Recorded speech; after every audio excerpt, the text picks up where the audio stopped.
Bismillahirrahmanirrahim. Jangan lupa subscribe ya. Bismillahirrahmanirrahim. Assalamualaikum warahmatullahi wabarakatuh.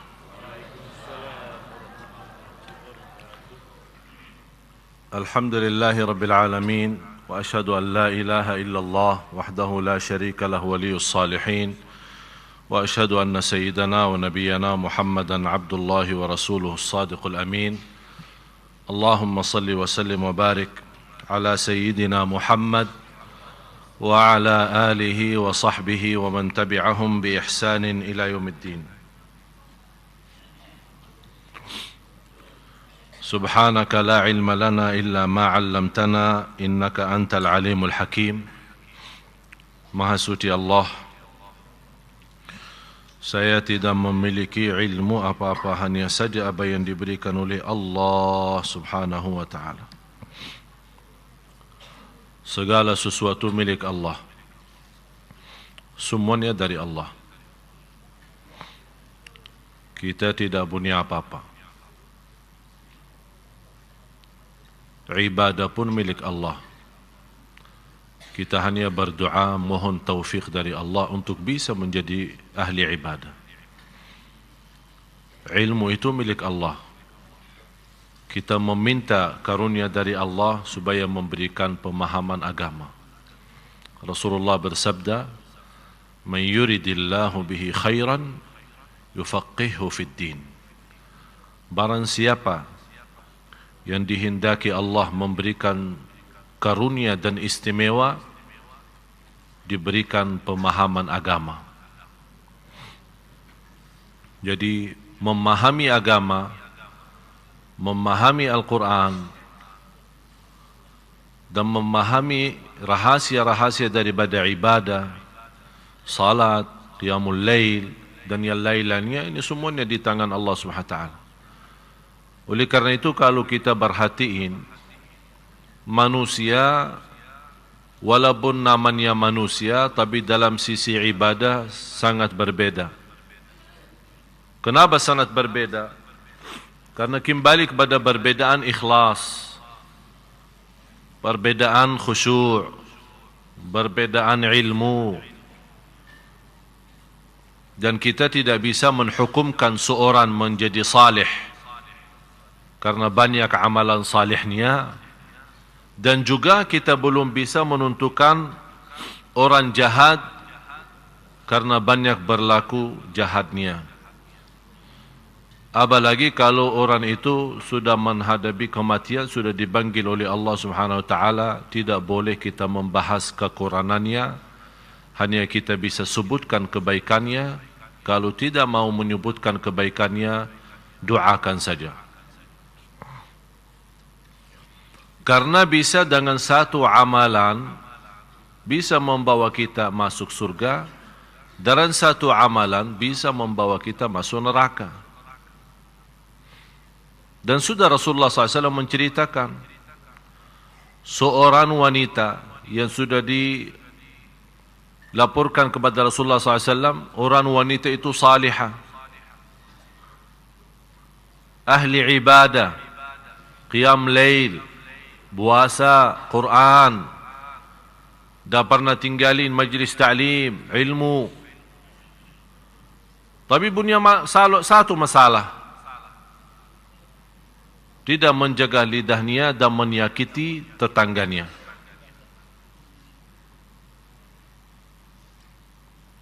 Menyakiti tetangganya dengan lidahnya. Bagaimana ya Rasulullah keadaannya ini? Apa jawab Rasul? Dia masuk neraka.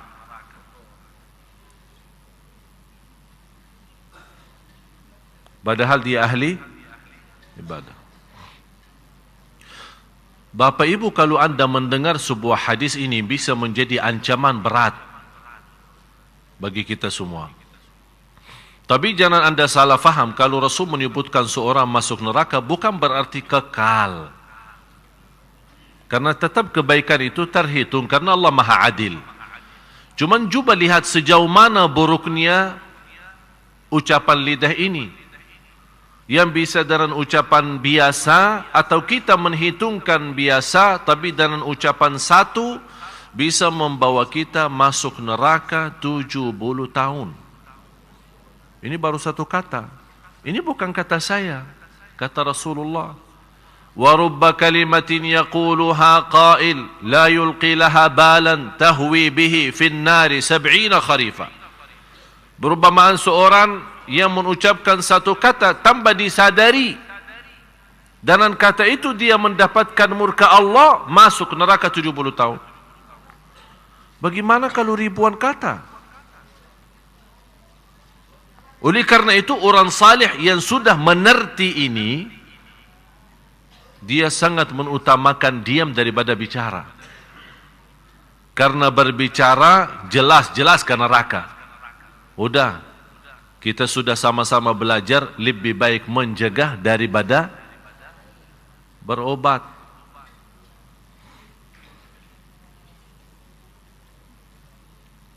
Seorang wanita yang Rasulullah SAW menceritakan, dan saya yakin Bapak Ibu sudah banyak mengerti cerita itu. Seorang wanita ahli ibadah tapi masuk neraka. Gara-gara apa? Gara-gara si ekor kucing. Gara-gara kucingnya aja masuk. Kok bisa gara-gara binatang masuk neraka? Apalagi kalau gara-gara manusia. Gara-gara binatang aja bisa masuk neraka. Kenapa dia masuk neraka? Dia menahan kucing itu, tidak dilapasin, mencari makan sendiri, dan tidak memberikan makan. Ada orang alasan memelihara binatang, malah ternyata dia menyiksa binatang. Gara-gara kucing masuk neraka. Mana ibadahnya, puasanya? Tidak ada. Sebaliknya, coba lihat karunia Allah. Jadi Bapak Ibu, masalahnya bukan masalah banyak ibadah atau sedikit ibadah. Sebagaimana di hadis yang sahih, Rasul menceritakan cerita wanita dari Bani Israel. Tidak punya kebaikan sama sekali. Malah dikenal wanita ini zina. Tak pernah punya kebaikan. Pernah habis dia minum air, kemudian begitu dia turun dari sumber air, dia bertemu dengan ekor anjing yang lagi keluari lidahnya, memberikan tanda haus. Kata wanita itu, oh kasihan anjing ini, dia merasakan haus sebagaimana saya tadi merasakan haus. Dia malah turun ke sumber air kembali, ambil air, kemudian berikan. Allah lihat perbuatannya, kata Rasulullah, Allah ampuni segala dosanya dan masuk surga. Oleh karena itu, kalau masih ingat Bapak Ibu, berusaha menjaga amal salih rutin, bermacam amal salih tapi rutin, biarpun sederhana, karena kita tidak tahu di mana Allah sembunyikan ridha di dalam amal salih tersebut. Istri Harun al-Rashid. Harun al-Rashid seorang pemimpin khalifah. Kaya raya, istrinya pun kaya raya. Dia membuat tabungan air atau apa di kota Makkah untuk jamaah haji. Jamaah haji. Juga berapa banyak yang harus disediain air minum, air apa semua untuk jamaah haji. Begitu beliau dalam cerita sejarah-sejarah, seorang anaknya pernah melihat mimpi sesudah ibunya meninggal. Melihat mimpi dan dia bertanya sama ibu, bagaimana ibu keadaanmu? Kata ibu, alhamdulillah Allah sudah ridha. Anaknya otomatis tanya, ibu, Allah ridha kepada ibu karena perbuatan bersediain minum air untuk jamaah haji yang begitu amalan besar dan dahsyat? Kata beliau, bukan. Ternyata hanya gara-gara 2 rakaat di tengah malam.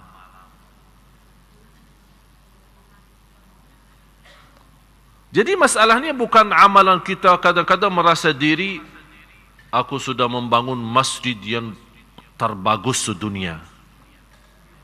Belum tentu ini yang bawa masuk surga. Tapi bisa menyentuh kepala anak yatim dan rasa kasih sayang membawa kita masuk surga. Jadi masalahnya Bapak Ibu, jangan Anda menghitungkan amalan kita sama Allah. Tapi yang kita jaga adalah ridha Allah. Bagaimana kita bisa berjuang supaya dapat ridha Allah itu. Oleh karena itu kalau kita baca surat Tabarak, huwallazi khalaqal mauta wal hayata liyabluwakum. Faham itu artinya ahsanu amala? Hah? Sebaik-baik amal ya. Bukan sebanyak amal. Jadi masalahnya bukan banyak. Masalahnya baik, tulus, ikhlas, biarpun sederhana. Semampu kita. Itu luar biasa. Ada seorang yang kita lihat awam sekali, tidak bisa apa-apa. Tapi perhatiannya kepada tetangganya luar biasa. Tak pernah salat malam, tak pernah. Malah ada satu cerita dalam Musnad Imam Ahmad, disebutkan dalam Musnad Imam Ahmad, bagaimana seorang sahabat, ada riwayat Abdullah bin Umar, ada riwayat Amr bin Al-As, ada riwayat Abdullah bin Amru. Intinya daripada riwayat ini, Rasulullah SAW menyebutkan seorang, waktu Rasul berkumpul dengan sahabat, ada seorang sebentar lagi masuk dari pintu ini, dia ahli surga. Kalau Rasul berkata seorang ahli surga, itu sudah terjamin. Karena yang berhak untuk menentukan siapa ahli surga dan siapa ahli neraka hanya dua, Allah dan Rasulnya. Di hari yang kedua, sahabat berkumpul juga sama Rasul, dan kata Rasul, sebentar lagi dari pintu ini akan masuk seorang dari ahli surga. Dia ahli surga. Ternyata orang yang datang kali ini sama yang dia sendiri. Di hari yang ketiga munculnya orang juga yang sama. Di antara sahabat yang mengikuti. Tapi orang itu tidak mendengar apa kata Rasul. Dia ahli surga.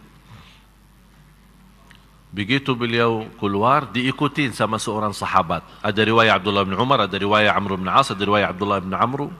Diikutin. Dan minta ninap di rumahnya. Diizinkan minta ninap di rumahnya. Ninap di rumahnya. Tapi dia ninap di rumahnya, dia mau tahu. Coba lihat Bapak Ibu, saya mengambil pelajaran dari cerita ini. Begitu semangatnya sahabat mencari amalan-amalan, berlomba-lomba, sungguh-sungguh, mana amalan yang bisa mendapatkan ridha Allah. Sampai dia tinggalin keluarganya, tinggalin urusan, mau ninap di rumah orang, dia mau tahu kelebihannya apa, sampai dapat 3 kali disebut ahli surga oleh Rasulullah. Akhirnya ikut, malah orangnya tidur, sahabat nitip, melihat ini tidur apa enggak. Malah sahabat ini tidak tidur. Sepanjang malam tidak ada salat malam. Besoknya tidak ada puasa. Diikuti selama 3 hari. Kok ini kayaknya kelihatan biasa-biasa aja. Salat malam tidak ada, puasa pun tidak ada. Ya, berarti saya harus tahu. Ini penasaran kan? Akhirnya bertanya, begini. Apa sih amalan ente? Soalnya saya dengar Rasulullah 3 kali sebut ente ahli surga. Jadi kalau kita melihat dari sisi bahasa, aku aja yang capek. Sudah qiyamul lail, baca Quran, puasa setiap hari, Rasul sudah sebut saya ahli surga. Ente apa sih? Dia bilang, apa yang ente lihat itu aja, tidak ada kelebihan apa-apa. Cuman saya menjaga satu hal. Setiap saya tidur, saya berdoa kepada Allah. Ini yang kamu tidak memperhatikan.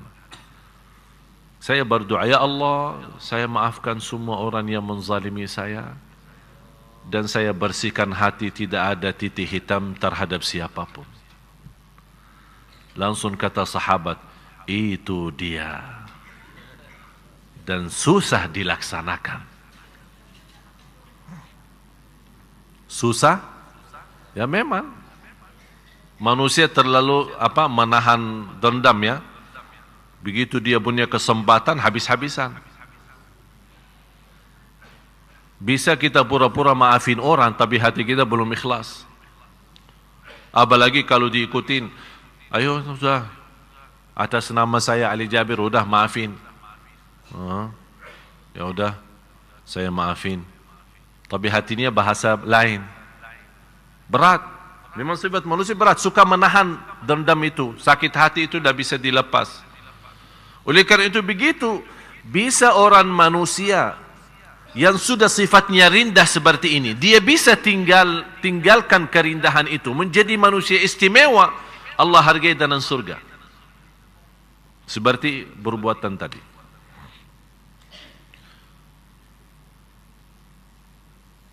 Ada seorang ulama tinggal di luar kota Madinah. Ulama besar di kota Riyadh, ibu kota Arab Saudi. Melihat mimpi Rasulullah SAW. Ada seorang di Madinah, Rasul sebutkan, ada seorang di Madinah, dia termasuk orang paling suci di kota Madinah. Dan doanya makbul. Kalau ketemu dia, minta didoakan. Ternyata yang disebut oleh Rasulullah SAW, guru saya. Beliau masih hidup sampai sekarang. Usianya hampir 100. Tapi coba bayangkan Bapak Ibu, 88 tahun dah pernah lewat takbirah pertama di masjid.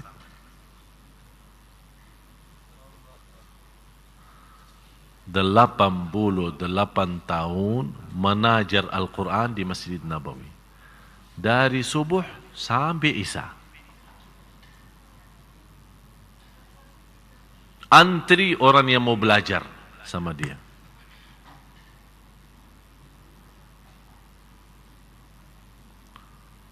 Fantas Rasul sebutkan orang itu, disebut oleh Rasul, makbul doanya dan orang paling suci di kota Madinah. Jadi jamaah sekalian, yang saya mendapatkan pengalaman dari pertemuan dengan ulama, pergi ke sana sini, saya melihat ulama kita ini sebenarnya sederhana aja. Tidak ada yang ruwet. Tapi yang terlalu terjaga itu adalah rutin. Di antara ulama besar di kota Madinah dikenal sebagai ahli salat malam, tapi rutin. Di musim panas, di musim dingin, di musim sakit, dia lagi sehat, tak pernah tinggalin salat malam. Jadi mereka punya kelebihan apa? Kalau sudah punya satu, istilahnya wirid ya. Kalau wirid kita megang PB. BB itu tidak bisa dilepas, itu wirid Indonesia. Tapi wirid ulama kita tidak. Wirid ulama kalau megang tasbih, sampai saya pernah menceritakan seorang guru saya meninggal dunia, mau dilepasin tasbihnya tidak bisa. Malah sudah disalati, sudah dimandikan, sudah disalati, masuk lahad, masih tasbihnya bergerak. Lagi berzikir. Ini Bapak Ibu, orang bisa mendapatkan istimewa seperti ini. Ini bukan kerja 1 hari 2 hari. Ini puluhan tahun. Puluhan tahun. Seorang bisa menikmati salat, dia berkata, aku mujahadah diri menikmati salat selama 20 tahun, bekerja keras. Habis itu baru mulai menikmati salat. 20 tahun dia berusaha. Kita baru saja 2 kali orang bertanya, gimana Ustaz bisa khusyuk di dalam salat? Saya bilang habis 20 tahun. Baru kita sudah mengenal salat yang baik, sudah merubah diri dibanding masa lalu kita yang banyak tinggalin salat. Begitu kita sudah rubah, malah kita langsung mau loncat, mau jadi nikmat. Allah berikan karunia, kenikmatan ibadah, kenikmatan hidup dan ketenangan di dunia, kembali kepada kerja keras kita. Kenapa orang kaya bertambah kaya dan miskin bertambah miskin? Ada yang pernah bertanya? Katanya orang kaya tidak memperhatiin yang miskin. Biarpun diperhatiin, tetap yang miskin tambah miskin, yang kaya tambah kaya. Karena saya melihat orang kaya sedikit tidur, yang miskin banyak tidur. Pagi tidur, siang tidur, sore tidur, malam tidur. Akhirnya jadi tukang minta. Yang kaya bertambah kekayaannya karena dia tidur hanya 2 jam, bisa 3 jam, terhitung. Dan saya begitu memperhatiin, orang kaya memang sedikit tidur.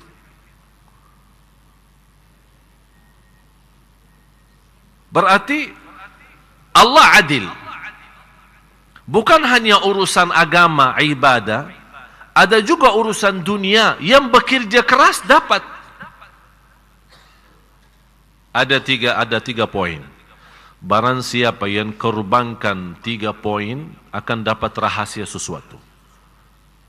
Waktu, habiskan waktu. Yang kedua, tenaga dan fikiran. Yang ketiga, harta. Untuk ibadah, dapat rahasia ibadah. Untuk Quran, dapat rahasia Al-Quran. Contoh apa? Habiskan waktu sama Al-Quran. Mohon maaf Bapak Ibu, kalau kita hitung waktu sama Al-Quran, tolong Bapak Ibu tanya diri sendiri. Berapa jam sih saya baca Quran dalam sehari? Dibanding jam tidurnya, dibanding jam kerjaannya, dibanding banyak hal yang TV-nya. Salah satu musibah besar di Indonesia BB, HP ini. Sekarang di luar BB ada sekarang, kalau BB apalagi kalau yang banyak di BB kita, mungkin kadang-kadang suka lobet atau lembat, jadi kadang-kadang kita malas kan. Sekarang lebih parah lagi WhatsApp, WhatsApp. Wih, salah satu nikmat bagi saya dari Allah, sudah mau masuk 3 bulan saya dah megang HP. Nikmat ternyata. Nikmat luar biasa. Zikir tenang, salat tenang. Dulu casnya habis. Casnya mana? Oh, ketinggalan. Astaghfirullahaladzim. Tolong minta tolong. Ada cas enggak? Cas apa? Nokia? Enggak. Saya punya BB. Enggak ada. Saya cuma ini. Model BB apa? Yang baru atau yang lama? Oh, yang baru. Oh, maaf, saya yang punya yang lama. Pusing. Urusan casnya, urusan baterainya, urusan. Sampai waktu itu saya masih ingat. Punya baterai 3. Saking tidak bisa lepasin HP, banyak urusan, banyak telepon-teleponan, SMS-an, BB. 3 baterai habis, daripada pusing cari casnya. Akhirnya apa yang terjadi? Sampai kadang-kadang astagfirullah mau tidur pun rata-rata, saya tidak tahu ya, tapi ini karena kebiasaan saya. Rata-rata sekarang tidur, HP harus wajib menjadi tetangga bantal. Itu enggak, malah ada yang di bawah bantal supaya di silent suaranya, tapi getar ya, supaya bantalnya goyang-goyang. Sampai kita tidur pun tidak bisa nyaman, tidur pun terganggu. Saya pernah waktu masih megang HP, saya telepon, ada orang angkat tapi kayaknya suaranya baru bangun. Saya bilang kasihan, astagfirullah, mohon maaf ganggu tidurnya. Oh, tidak apa-apa. Kalau syekh yang telepon tidak apa-apa. Terus kalau orang lain, yang saya rasa kasihan, kenapa tinggalin HP sebelahnya? Kalau sudah tidur, off atau buang HP jauh. Kalau bisa kamar tidur di sebelah dan HP kita dikerasi di mobil sana, sebelah sana jauh. Nikmati, tidur pun dah bisa nikmat. Apaan manusia begini? Berarti yang bikin pusing siapa? Kita sendiri. Bangun sudah pusing, mau tidur pun pusing. Bapak Ibu saya nasihatin, mau tenang enggak? Mau tenang enggak? Tapi ikutin saya ya. Betul. Tinggal 13 hari masuk Ramadan. Sekarang semua tulis surat. Ya. Pulang ke rumah, begitu sampai rumah tulis Bismillahirrahmanirrahim. Saya nawaitu dan berazam lillahi ta'ala, dan sungguh-sungguh tidak bagi tawar-tawaran. Mulai tanggal 9 Juli atau 1 Ramadan tidak megang HP hampir habis lebaran.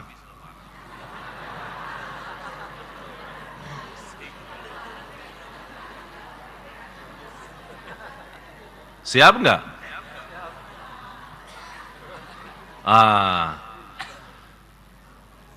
Ada yang merasa kayaknya susah. Saya sendiri menghadapi persoalan yang sama. Pas saya mengambil keputusan tidak megang HP, hampir 2 minggu kayak orang stres. HP-nya mana ya? Siapa yang telepon? Yang BB siapa? Yang SMS siapa? Ada berita baru enggak? Jadi 2 minggu, pusing. Masih saya serahkan kepada asisten saya yang urus melayani jamaah soal pertanyaan. Nanti dia kumpulin pertanyaan, saya jawab, dibalas lagi. Saya selalu ini. Sambil kata beliau, udahlah daripada tanya terus, megang aja HP-nya. 2 minggu betul-betul stres. Tapi subhanallah sudah berusaha membiasakan diri. Sekarang kalau megang HP malah stres. Bukan jauh dari HP, justru tenang. Masuk rumah, keluar rumah, dah mau tahu. Seperti hidup sendiri. Memang hidup sendiri, mati sendiri, masuk kuburan. Udah nikmati aja sendiri. Kenapa pusing? Masa juga HP-nya mau dibawa ke lahat? Oleh karena itu saya mohon supaya Ramadan ini menjadi indah. Apalagi alhamdulillah tahun ini kita mendapatkan, saya sudah memperjuangkan benar-benar. Bapak Ibu barangkali tidak tahu apa yang terjadi di belakang Bapak Ibu. Tapi saya berjuangkan setengah mati untuk Sunda Kelapa. Terutama jamaah Bapak Ibu. Teleponan sambil yang saya tak megang HP, mengurus telefon-teleponan dengan adik-adik saya, dengan imam-imam yang mau kita datangkan insyaAllah tahun ini. Proses keputusan mencairkan uang tiket aja, minta ampun susahnya. Alhamdulillah mengambil keputusan dari bantuan sana, bantuan sini, apa yang ada rezeki, udah mengambil keputusan mencairkan uang tiket. Biar Bapak Ibu tahu, uang tiket aja sudah